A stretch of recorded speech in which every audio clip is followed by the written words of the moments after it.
Some people got to escape. And, you know, everybody got their own thing and everybody go to How you used to escape? Who, me? I used to escape through my stories from the cell, right? My cellie come in the cell one time, right? He had some hooch. He was in the yard, right? They drinking hooch up in there. That jailhouse hooch. That I'm talking about, that's that alcohol, man. That jailhouse homemade alcohol. They got the yeast, they got the brew. I mean, they let it brew under the bed for a minute. Anybody know? A lot of you dudes was on that hooch in jail, drinking that hooch in the cell, right? He all stumbling and said, yo, Celly, that shit wasn't no joke.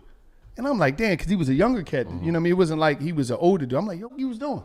He was in the cell drinking. Well, who? He was in here drinking with some old heads, you know. There's from his way. But I was like, yo, you can't be doing that.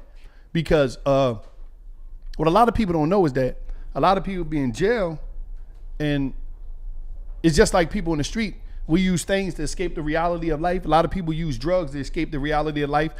People got different escapes. Everybody got some escapes. And I seen a lot of people put themselves in some bad predicaments being addicted to drugs in prison. And when I seen my cellie, I'm like, damn, cellie, you tripping. He threw up and all that. He was a little mad and upset that I seen him because he said I used to always be in there preaching to him, right?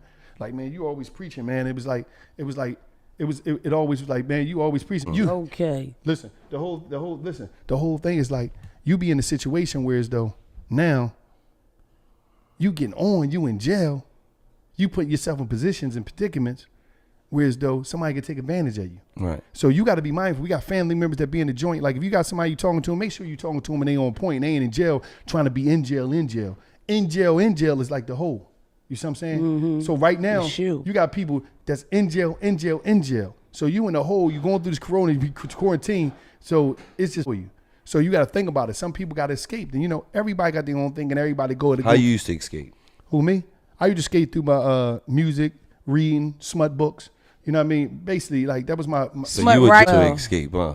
Would I'll be free because I told you I had this interaction and this exchange with the women that was on the paper. It was like they'd talk to me, you know what I mean? Especially if I kept seeing the same one, I'd be like, damn, it's my. And like I might be. You escape by writing smut material. No, listen, that's bleak. No, I used to be. I broke the bed on you. No, I told you I have a smut tape on, but the way I used to look at them is it's like I try to get different things, different. The more material get on, the more personal it get. Like we got more time and like I know it more. This like is if I got weird. in 3 or 4 books, I'm like, damn. And I be talking to my cellie. I mean, cellie or one of my homies. He be like, yo, man. I be like, man, you know, I went now on a regular. Who, man? Janet Jack. You know, whoever I may say. No, it's real life. Nigga, you got the paper. If I got the books and I got all these books of her and I'm reading everything about her and I'm a historian. Have you ever talked to a counselor about some of that stuff? For what? Used to cope? All right, I just was curious. That's regular life. Do you have any of those relationships now? Do you write any of them sometime or think about them or talk to them in the shower?